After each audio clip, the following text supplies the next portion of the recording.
Tras la caída de la Unión Soviética, los países europeos decidieron reducir la inversión en sus fuerzas armadas de forma considerable, de manera que sus arsenales y la capacidad de producir material militar ha menguado considerablemente a lo largo de las últimas décadas. Europa, confiada en el abrigo protector de Estados Unidos, no vio necesario seguir sosteniendo el gasto de tener unas fuerzas armadas de calidad. Además, el momento unipolar estadounidense parecía que iniciaba una nueva era, con ejércitos más reducidos y especializados en operaciones rápidas de contrainsurgencia. Las nuevas amenazas ya no serían estados fuertes, sino, por ejemplo, grupos yihadistas. Debido a esto, los Países Bajos, tras la crisis financiera del año 2008, vendió toda su flota de carros de combate. Dinamarca disolvió su flota submarina y las Fuerzas Armadas alemanas pasaron de tener 500.000 soldados y miles de carros de combate a tener menos de 200.000 efectivos y menos de 300 carros. En este sentido es preciso recordar cómo la práctica totalidad de los países de Europa no cumplen con el mínimo del 2% de gasto en defensa marcado por la OTAN, una cuestión que muchas capitales europeas han prometido recientemente enmendar. Por su parte, Estados Unidos, como primera potencia y autoproclamada policía mundial, no podía permitirse el lujo de reducir considerablemente su presupuesto en defensa. Esto era una diferencia sustancial con los estados europeos. Sin embargo, eso no quería decir que sus fuerzas armadas y su base industrial estuvieran preparadas para una guerra como la de Ucrania. Por ejemplo, durante la guerra de Irak en 2003, los estadounidenses empezaron a quedarse sin munición para sus armas pequeñas. Washington entonces tuvo que recurrir al Reino Unido e Israel para garantizarse el suministro. En un momento dado de la guerra, asimismo, se vio obligado a echar mano de las reservas de munición de Vietnam e incluso de las de la Segunda Guerra Mundial para alimentar el esfuerzo bélico. Actualmente Estados Unidos puede producir aproximadamente 20.000 proyectiles de artillería al mes. En 1995 tenía la capacidad de producir 867.000. Washington, por decisión estratégica, viró hacia un ejército reducido a la mitad hacia un ejército más guiado por la tecnología, la precisión y la calidad, en vez de los números, reduciendo a la mitad la cantidad de escuadrones de caza desde la Operación Tormenta del Desierto en 1990 y 1991.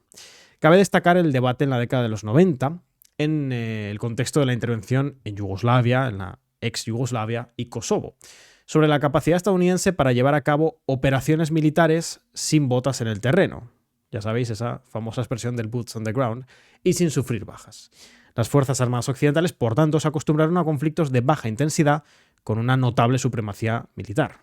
Unos parámetros que no se ajustan a lo que estamos viendo ahora mismo en Ucrania.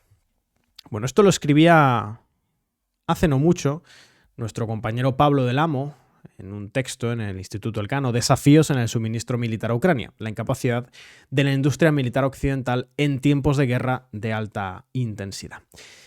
Y nos abre la boca, nos pone algunos debates, algunas cuestiones ya encima de la mesa para este 27º programa del Mundo al Detalle, en el que vamos a hablar sobre Europa, sobre los debates de su autonomía respecto a Estados Unidos, la historia de su vinculación con Estados Unidos y las actuales conversaciones en relación en torno a la idea del rearme europeo.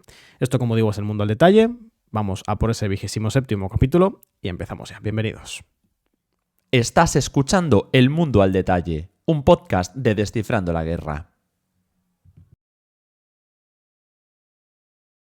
Bueno, y efectivamente para este capítulo pues no podíamos contar con otra persona que no fuera con nuestro compañero Pablo del Amo. Pablo, bienvenido. ¿Qué tal? Buenas, encantado. Hoy vamos a hacer un pequeño repaso cronológico primero, para empezar, de lo que ha sido la historia de la vinculación entre Estados Unidos y Europa, o entre Europa y Estados Unidos quizás sería más apropiado decirlo, para llegar a la actualidad, empezando en 1945, llegando rápidamente, en un repaso que va a ser breve, a la crisis del 2014 y a la actual guerra en Ucrania, para ahí así abrir la conversación en torno a la idea del rearme europeo, los debates y, sobre todo, más importante quizá todavía, las capacidades, las potenciales capacidades de ese rearme. Yo he comentado mucho, he hablado mucho sobre esa idea del bloque colectivo de poder liderado por Estados Unidos. De hecho, en la propia página web de Descifrando la Guerra tenéis un texto, no recuerdo exactamente el nombre, pero creo que era algo así como el bloque colectivo o el esquema colectivo de poder de Estados Unidos, en el cual pues resumo esa idea según la cual la Segunda Guerra Mundial termina con una superioridad tan importante de Estados Unidos que le permite poner fin a la que había sido la dinámica política, la dinámica geopolítica interna en la Unión Europea, en lo que es la Unión Europea, en lo que era, y no solo en la Unión Europea, realmente en todo el continente europeo, que había estado marcado antes del 1945 por la disputa interimperialista, es decir, por las disputas entre los imperios europeos por el control de las periferias y en parte también por la disputa de poder interno en el marco europeo. El fin de la Segunda Guerra Mundial, donde buena parte de esas potencias europeas quedan absolutamente arrasadas, permite a Estados Unidos, que no había sufrido daños en el terreno y que se planta con una superioridad económica muy notoria, le da la posibilidad de, a través de sendas ayudas para la reconstrucción europea, cambiar la proyección internacional de los estados europeos de una forma decisiva. Europa acepta en ese momento subordinar su política exterior, subordinarse en términos geopolíticos a Estados Unidos a cambio de la protección estadounidense y a cambio también de poner fin a la etapa de las disputas interimperialistas dentro de Europa. Es decir, los estados europeos ya no iban a ser enemigos entre sí, sino que iban a ser un bloque coaligado, subordinado conjuntamente al liderazgo del gran hegemón que iba a ser Estados Unidos. Así es como se configuró ese bloque colectivo liderado, ese esquema de poder colectivo liderado por Estados Unidos y al que se adjuntaron, pues, o inicialmente era esa tríada, ¿no? Como se le suele llamar, primero Estados Unidos y por debajo Europa y Japón. Después en ese bloque, pues habrían de sumarse otros actores de relevancia, mayor o menor, como nuevos estados europeos ex socialistas en algunos casos, estados en el Asia-Pacífico como Corea del Sur, Taiwán, territorios como, bueno, varios en la región Filipinas, Australia. Habrían de sumarse todos esos actores, ¿no? Pero en última instancia, para lo que nos interesa en este capítulo del Mundo al Detalle, lo cierto es que los estados europeos deciden, después de esa Segunda Guerra Mundial, dejar de pelear entre sí, por así decirlo, no para establecer un proyecto imperial europeo independiente, sino para establecerse como bloque conjunto subordinado al paraguas estadounidense. Eso, Pablo, nos habla de un primer momento decisivo para Europa, que fue ese final de la Segunda Guerra Mundial, muy difícil, con unas urgencias en clave de reconstrucción que eran muy difíciles de asumir por parte de los poderes europeos sin un apoyo externo, y aceptan esa subordinación a Estados Unidos a cambio del apoyo para la reconstrucción y la protección durante un tiempo. No sé si en ese momento, Pablo, se puede decir que Europa estaba planteando ad eternum el fin de su proyección internacional autónoma de Estados Unidos, si diríamos que ese fue el inicio del proyecto conjunto europeo, o si se entendía como un parche, realmente, que en algún momento iba a tener final. Sea como fuera, ha perdurado en el tiempo, pero no sé cómo haces tú la lectura de lo que fue esa decisión en aquel momento. Bueno, hay que entender que tras dos guerras mundiales, el territorio europeo y los países europeos quedan en una posición geopolítica, económica, social tremendamente dañada. Realmente lo que favorece la caída o el declive europeo, porque estamos hablando de que hasta antes de la Segunda Guerra Mundial, los principales potencias o las principales potencias imperialistas, las principales potencias en términos de hegemonía del mundo eran europeas. Y tras la Segunda Guerra Mundial nos quedamos en un mundo bipolar donde las superpotencias que dominan el mundo, las dinámicas las dinámicas internacionales son Estados Unidos y la Unión Soviética. Eso por un lado. La cuestión está que, como hemos dicho, la reconstrucción se hace a través del Plan Marshall, a través de la ayuda estadounidense y sobre todo se hace por tanto, tienes la necesidad económica por un lado y luego la necesidad en seguridad que por otro lado pues provee Estados Unidos en el sentido de que digamos que tras de la derrota de Alemania, del Eje y del Japón, pues las piezas en el tablero quedan en el sentido de que el principal enemigo pasa a ser de Occidente, pasa a ser la Unión Soviética como proyecto anticapitalista y como proyecto de básicamente de que puede tener la capacidad de tener como esfera de influencia o mayor esfera de influencia a toda Europa occidental, ¿no? Aunque en ningún momento, digamos, hubo realmente intención de la Unión Soviética de realizar una invasión o un ataque hacia Europa occidental realmente. Lo que pasa es que sí que es verdad que había mucho temor en estos países por ejemplo en la Alemania Occidental, sí que había realmente temor de que pudiese desencadenarse una guerra en tierra entre la Unión Soviética y Europa, ¿no? Que hubiese una invasión soviética fue una de las principales preocupaciones estratégicas de los sucesivos gobiernos en la Alemania Occidental. Y de hecho, una de sus prioridades estratégicas siempre era, de los europeos, conseguir que Estados Unidos fuese su protector frente a la Unión Soviética, a nivel sobre todo de disuasión nuclear. Eso sobre todo. Lo que pasa es que luego pues hubo grietas dentro de ese deseo europeo, sobre todo señaladas por Francia, ¿no? Y esa Francia de Gaulle, que digamos que vio yo creo que con acierto, la necesidad de dotarse de capacidades disuasorias propias, ¿no? Para evitar una dependencia excesiva de Estados Unidos. Esto se produce mayormente porque, digamos que tras la Segunda Guerra Mundial hay un momento, que es la llamada crisis de Suez, ¿no? Que no sé si algunos lo conoceréis, si es en los 50, pero básicamente es el momento más, uno de los momentos claves en los que Europa se da cuenta de que ya no pinta igual en el mundo y que son las potencias, las superpotencias de Estados Unidos y la Unión Soviética quienes mandan realmente. Porque, bueno, básicamente hay una nacionalización, perdón, del canal de Suez por parte del nuevo régimen egipcio de Nasser, algo que a Reino Unido y a Francia pues no les gusta, porque son ellos, sobre todo Reino Unido, quien controlaba ese canal, y bueno, había una participación muy grande de Francia, de dinero francés, y luego también está por otro lado Israel, pues que por obvias razones quería debilitar a Egipto, ¿no? La cuestión es que intentan realizar una operación militar y esta fracasa, y sobre todo porque Estados Unidos les dice a Francia y Reino Unido que paren, que se acabe, y que ellos se ponen ahora mismo, se van a negociar con Nasser y con la Unión Soviética para, digamos, buscar un equilibrio de poder en esa zona.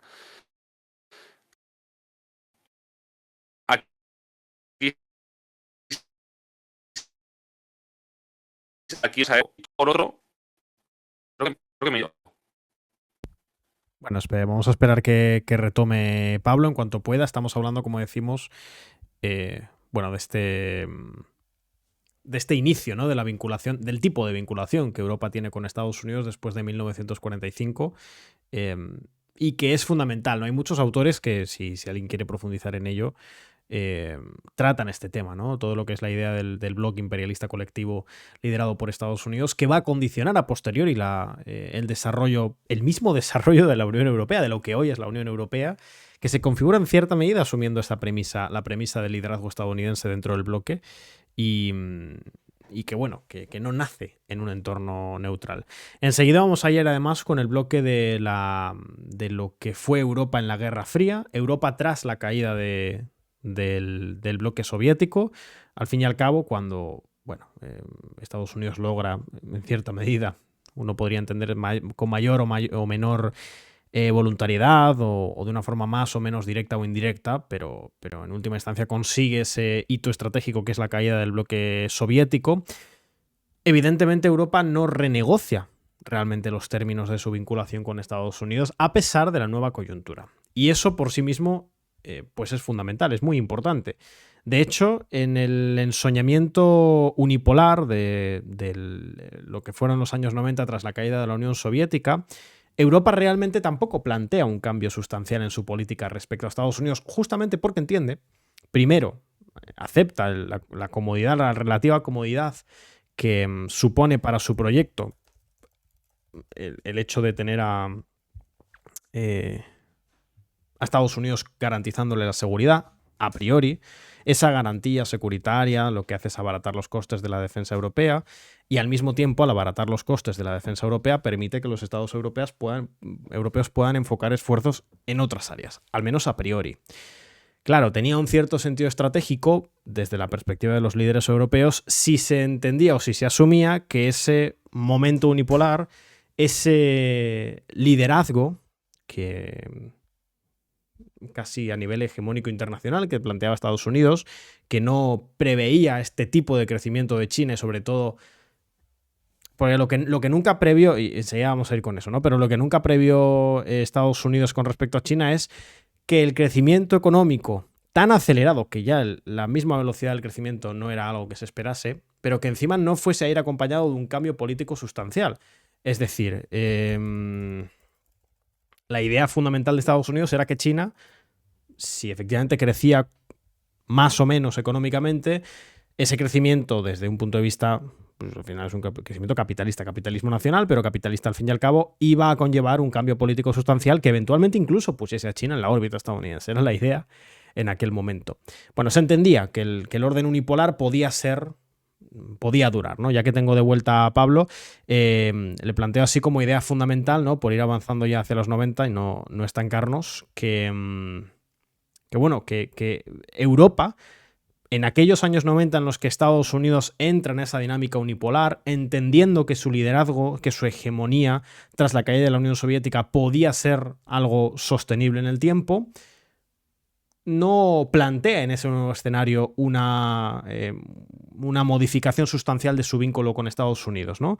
Quizás si los líderes europeos hubieran hecho una lectura distinta del nuevo orden, quizás si los líderes europeos hubieran entendido que ese momento unipolar era una excepción de la historia y que enseguida emergería un nuevo actor hegemónico o contrahegemónico, fuera China o fuera otro, quizá podrían haberse replanteado en ese contexto, ya sin la Unión Soviética como supuesta amenaza, reconfigurar el tipo de vínculo que tenían con Estados Unidos, o no, porque se entiende que el nuevo marco, lejos de abrir los debates en Europa, al contrario, de alguna forma, los refuerza porque se plantea, bueno, ahora con un Estados Unidos líder, hegemón absoluto del sistema internacional, ¿cómo nos vamos a independizar de Washington? Está silenciado, Pablo. A ver, hola. Seguimos por aquí mientras tanto. Nada, eso. A ver si Pablo soluciona enseguida los problemas técnicos. Pero bueno, mientras tanto, sigo un poco con la idea central. Básicamente, ese cambio de tesitura no hizo que los estados europeos se replanteasen su vínculo con Estados Unidos. Para algunos analistas esto incluso tenía más sentido que antes, ¿no? Es decir, si uno entendía... Las justificaciones eran distintas, pero al final llegaban al mismo punto, ¿no? Lo que eran los ideólogos, los líderes políticos, los think tanks proestadounidenses en Europa defendieron, tanto en el contexto de la Guerra Fría con la Unión Soviética como en el sueño unipolar de los años 90 y los primeros años del siglo XXI, sostuvieron al mismo tiempo el estar en una Europa subordinada a Estados Unidos, aunque desde argumentos distintos. En el caso de la Guerra Fría era por la protección de la supuesta amenaza soviética y después fue básicamente porque era quedarse subido al caballo ganador del gran hegemón que había terminado con las disputas a nivel internacional. Pablo, no sé si estás ya por aquí. No lo tengo por aquí todavía. Bueno. Nada, esa era un poco la idea central, ¿no? La justificación. La justificación que legitimaba el discurso y sobre todo que empujaba a los líderes europeos a mantenerse en esos lineamientos, ¿no? A subordinar la política exterior europea. Se entendía que era subirse al caballo ganador. Era la idea central. Bien, entonces, continuando, cuando avanza los años 90 y sobre todo cuando llega la emergencia de la República Popular de China, eso de alguna forma es un shock, un absoluto shock.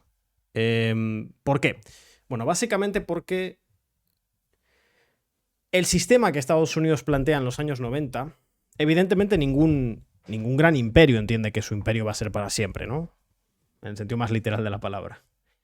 Pero sí que es cierto que Estados Unidos le plantea a sus aliados, o a sus subordinados, si se le prefiere llamar así, que su liderazgo, entrando el siglo XXI, va a durar décadas. Va a durar unas cuantas décadas. Porque además hay una promesa de fondo. La promesa de fondo es, no solo es que voy a conseguir mantener a raya a las potenciales actores contrahegemónicos, sino que los voy a integrar. La idea del unipolarismo hegemónico estadounidense se sostenía sobre la promesa de que, promesa hecha, evidentemente, a los europeos, a los japoneses, a los australianos, al resto de aliados de Estados Unidos en el Asia-Pacífico y en el mundo, la idea fundamental era una promesa de no solo no va a emerger ningún otro gran actor contrahegemónico, sea cual sea, sino que a medida que parezca que ciertos actores emergen en calidad de potencial actor contrahegemónico, los voy a integrar. Los voy a incorporar dentro de mi sistema de poder colectivo internacional. Y eso era lo que durante un tiempo parecía que podía llegar a ocurrir con Rusia, no sucedió.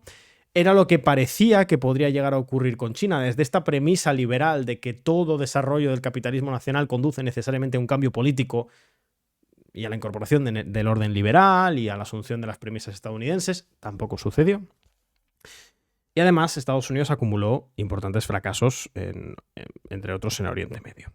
Pablo, no sé si estás por aquí. Nada, no lo escucho. Entonces, nada, por seguir con la idea, pues básicamente era que ante esa promesa incumplida, pues se empieza a agrietar las bases del acuerdo, ¿no? Se empieza a agrietar, he dicho antes, del consenso o del contrato social entre Europa y Estados Unidos, y realmente lo que se consigue es abrir ciertos debates, pero que se abrían durante el siglo XXI, durante los primeros 15, incluso 20 años del siglo XXI, se abrieron de manera muy moderada, porque la confianza en el esquema de poder colectivo estadounidense era muy fuerte, era plena, de hecho, en el esquema político europeo. No se concebía que eso pudiera salir mal, básicamente. Bueno, vamos a hacer una cosa.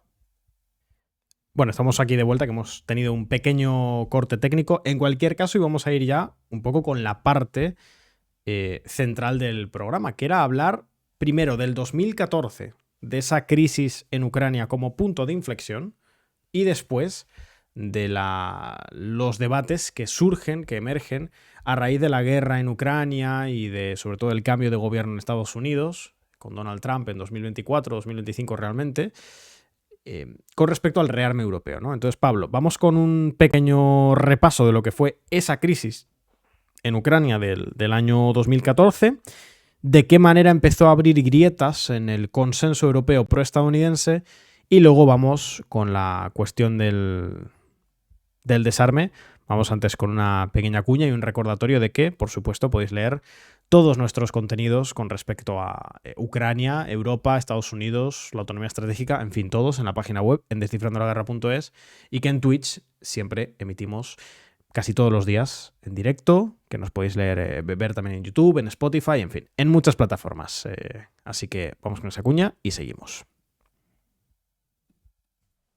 Descifrando la Guerra es un medio de análisis internacional totalmente independiente. Entra en descifrandolaguerra.es para descubrir todo nuestro contenido y nuestros planes de suscripción.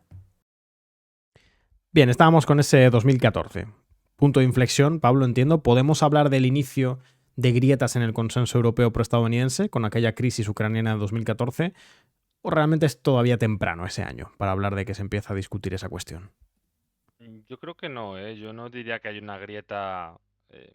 Yo creo que la grieta se produce más tarde, más en 2016, con la llegada de Donald Trump. Lo que se produce, de hecho, en 2014 es realmente los primeros debates, o no los primeros debates, pero digamos las primeras puestas en marcha de ese rearme europeo en muchos países de Europa y sobre todo del este europeo debido a la crisis de Ucrania y la anexión en particular de Crimea por parte de Rusia, ¿no? Porque hay que tenerlo en cuenta que se percibe como, eh, bueno, no se percibe, es que es la gran crisis que hay en Europa desde la guerra de Yugoslavia, que por cierto es una crisis que está dirigida completamente por Estados Unidos gracias a su liderazgo y sus capacidades militares.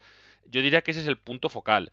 La cuestión es que en Europa pues se llega al punto de que son hay un momento sí que sigue estando, digamos, es mayor autonomía de facto en el sentido de que Estados Unidos no quiere involucrarse tanto en la cuestión de Ucrania como luego lo haría posteriormente, ¿no? A raíz de 2021-2022, ¿no? Porque se llega a los acuerdos de Minsk donde es Europa quien toma Francia y Alemania sobre todo, quien toma el liderazgo para, digamos, intentar parar los combates y llegar a un acuerdo. Luego, pues ha sido un fracaso, como todos sabemos, pero digamos que hay esa voluntad diplomática que ahora no la vemos, ni mucho menos, ¿no?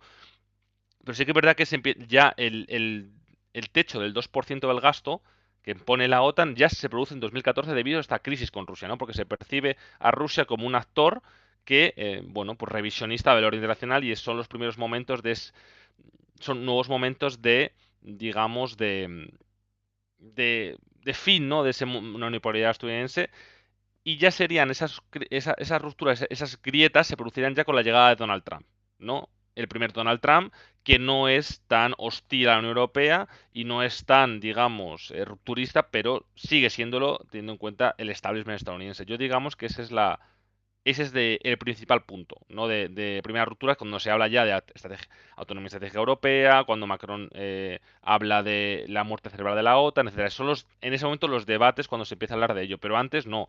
A pesar de que Obama ya dijese que iba a hacer el pivot a Asia o incluso que pidiese ese aumento del gasto europeo porque se percibía de que Estados Unidos no iba a poder estar tanto en Europa y que, pues, y que Europa va a tener que encargarse de su defensa agrietando de por sí ese contrato social, ¿no? De que Estados Unidos provee de seguridad y Europa, digamos, que cede su soberanía en política exterior y en defensa a Estados Unidos. Llegamos entonces a lo que es propiamente la guerra en Ucrania. No sé si quieres entrar ya con eso y a los debates que surgen tras el giro de Donald Trump justamente en el contexto de la guerra de Ucrania tras volver a la Casa Blanca en 2024-2025 y, y sobre la materialidad, ¿no? De ese debate, de ese rearme europeo. Es decir, primero, ¿tiene la capacidad de Europa para rearmarse? Segundo, ¿tiene la capacidad de hacerlo en el tiempo que le exige la guerra de Ucrania? Y tercero, ¿tiene la capacidad Europa de sustituir a Estados Unidos como ente protector de los Estados europeos? Es decir, eh, ¿hay hay alguna cantidad de inversión que pueda hacer Europa que haga que se deje de notar una salida de Estados Unidos del escenario europeo? Una eventual salida de Estados Unidos del escenario europeo. Pues mira, la cifra partiendo de lo último, la cifra que da Bruegel, no sé si sabes quién es Bruegel, es un think tank europeo, sobre todo de temas económicos, pero ha hecho recientemente una especie de estimación de lo que necesitaría los estados europeos para poder, digamos, sustituir a las capacidades disuasorias convencionales de Estados Unidos. Básicamente, lo que necesitaría Europa es, al menos, para, digamos, en el contexto de intentar disuadir a Rusia y sobre todo establecer una fuerza convencional lo suficientemente grande, es 250.000 millones. De primeras, a corto plazo. Se necesitarían 300.000 soldados, unas 50 brigadas, 1.400 tanques, 2.000 vehículos blindados, 700 sistemas de artillería. Eso es lo que están diciendo, básicamente. Y luego la munición consiguiente. Eso es lo que se dice al corto plazo. ¿Se puede hacer? Sí, esto se puede hacer.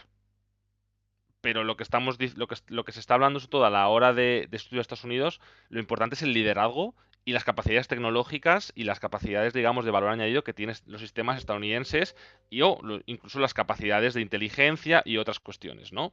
Así que yo creo que eso es la respuesta. La respuesta es que sí, en el corto plazo puede hacer eso, a costa de muchísimos recursos y mucho dinero. La cuestión es, ¿ese es lo importante? Digamos, solamente dedicarse a sustituir a Estados Unidos como fuerza disuasoria frente a Rusia, mientras que sí, digamos, ¿qué es lo que quiere Estados Unidos? Seguir, digamos, que Europa, digamos, siga la estela estratégica estadounidense, o lo que se está hablando es de verdad que Europa se convierta en un polo autónomo, ¿no? Si eso es la cuestión, Edu, lo segundo es, la respuesta es medio-largo plazo, 10 años por lo menos, y yo no estoy tan seguro de si Europa va a tener las capacidades para ello. Tiene las herramientas, pero las capacidades no las tengo claras, sobre todo teniendo en cuenta que se necesita mucha voluntad política y un proyecto a largo plazo. Por tanto, no sé qué decirte al respecto. Porque claro, al final lo que quiere Estados Unidos es el rearme europeo, pero sin que haya una autonomía realmente, ni una independencia europea respecto a los intereses estratégicos estadounidenses. ¿Y cómo podría reaccionar Estados Unidos en el caso de que Europa decida un rearme que vaya de la mano de una independencia con respecto a Estados Unidos? No lo sé, no tengo ni idea, sinceramente. Lo que yo creo que habría que hacer, porque yo creo que los debates que están teniendo en defensa, creo que solamente son tremendamente superficiales y denota sobre todo mucha grandilocuencia, pero sobre todo se denota poco pensamiento a largo plazo. Es decir, es todo como con las prisas, con una urgencia extrema y que a lo mejor tampoco procede, porque la urgencia y las prisas en política de defensa son más consejeras teniendo en cuenta el despilfarro de recursos que se pueden hacer. Yo creo que lo que tiene que hacer Europa es primero pensarse qué, digamos, proyecto estratégico tiene al medio y largo plazo. Es muy difícil, sobre todo teniendo en cuenta que hay muchos intereses convergentes entre los Estados miembros. Pero bueno, eso es una de las bases. Quiero decir, al final la defensa tiene que ir ligada o vinculada o sobre todo subordinada a la política exterior y al plan estratégico que tengas en marcha. No solamente desde un planteamiento de tener que saber qué objetivos tienes, sino también qué recursos tienes a tu disposición. Es todo muy teórico, pero realmente es lo que hay que hacer. Y luego ya después de eso, plantearte dónde gastar en defensa y dónde, digamos, se pueden ir poco a poco, ir despegando o quitando la dependencia de Estados Unidos. De esos, como he dicho, capacidades de inteligencia, en capacidades de satelital, misiles, etcétera, donde nosotros somos muy dependientes, la logística, mando y control, pues eso es poco a poco ir, digamos, despegando, pero evidentemente todo va a tener a un precio, a un coste político y sobre todo teniendo en cuenta también que Estados Unidos no le va a hacer gracia y que va a responder. Porque, como hemos dicho antes, el objetivo de Estados Unidos es que Europa siga su estela estratégica. Por tanto, no hay respuesta, digamos, de sí o no. Lo que tiene que hacer Europa es, básicamente, tener un plan a medio y largo plazo. Y a partir de ahí, ya de verdad pensar qué visión tiene en el mundo, qué, digamos, alianzas quiere tener, y pensar como un actor global, no como una mera comparsa de Estados Unidos. Y los debates del rearme, junto con los debates de la autonomía estratégica, evidentemente plantean muchas dudas, ¿no? O sea, por supuesto, también la relación con Estados Unidos es central y con otros actores, pero hay dos grandes nombres más allá de Estados Unidos y de otros actores cercanos geográficamente, uno de ellos no obstante lo está, que son Rusia y China. ¿Qué debates o qué perspectivas o qué propuestas están encima de la mesa entre entre los sectores con poder dentro de Europa que están hablando del rearme y de la autonomía estratégica? ¿Qué se plantea con respecto a Rusia y con respecto a China? Respecto a China, yo creo que ha habido un giro interesante en muchos estamentos de los Estados miembros y del establishment político, y, sobre todo a nivel institucional y sobre todo de ciertos Estados miembros, del sentido de que a lo mejor hay que contemporizar más con China y no buscar un enfrentamiento directo, que es lo que quiere Estados Unidos.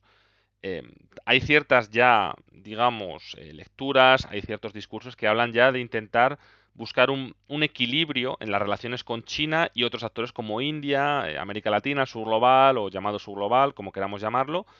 Yo creo que eso es interesante, no dejando de lado que el de-risking, es decir, intentar eh, aumentar esa seguridad económica frente a China, eso va a ser política de autonomía estratégica o de Europa, pero digamos que ya no se ve tanto a China como un enemigo como lo era con Biden. Yo es lo que tengo la impresión, o de que digamos que hay, o por lo menos hay más voces que piden no confrontar con China, como es lo que antes lo que querían, pues por ejemplo, estados como Países Bajos, sobre todo Polonia, Bálticos, ¿no? Que tienen una visión mucho más halcón respecto a China. Y yo creo que ahora hay voces que buscan contemporizar, lo cual yo creo que es positivo. Respecto a Rusia es otro cantar, básicamente es lo contrario a China, es ser incluso mucho más hostil contra Moscú y que digamos que Rusia funcione como el rival ideológico de la Unión Europea. Es decir, nuestra principal amenaza es Rusia y quien tiene la capacidad, digamos, de nosotros de unirnos, de integrarnos, no solamente Estados Unidos de Trump, sino Rusia, ¿no? El principal objetivo de la Unión Europea o de Europa es acabar con la amenaza rusa. Y Ucrania es uno de los campos de batalla para ello. Y el rearme se hace realmente en función de la amenaza rusa o de los que se percibe con la amenaza rusa. No hay otros actores que se estén pensando que pueden ser amenazas. Es sobre todo Rusia, porque incluso China, como he dicho, hay una contemporización. Esas es, digamos, las dos relaciones que está viendo, o las dos puntales, ¿no? de ese rearme europeo o nueva autonomía estratégica europea, ¿no? Ya cada uno puede tener su opinión de que considera pues positivo o no. Pero eso es, digamos, lo que hay sobre la mesa. De hecho, la centralidad de Rusia en los debates por el rearme, también hay sectores que plantean que realmente un alto el fuego en Ucrania, si es sostenido durante unos cuantos años, podría cambiar también, podría alterar la percepción que se tiene en ciertos estamentos políticos en Europa con respecto a Rusia y podría llegar a abrir la puerta eventualmente a un, no diría un giro, pero sí a un cierto cambio en la perspectiva que se tiene desde los estados europeos con respecto a Rusia, porque, bueno, quiero decir, tampoco hay que ir muy atrás en el tiempo para ver sectores con cierto peso en Europa que han estado planteando la necesidad de, como mínimo, la cordialidad con el Estado ruso y con la élite rusa, sobre todo considerando factores como la dependencia energética.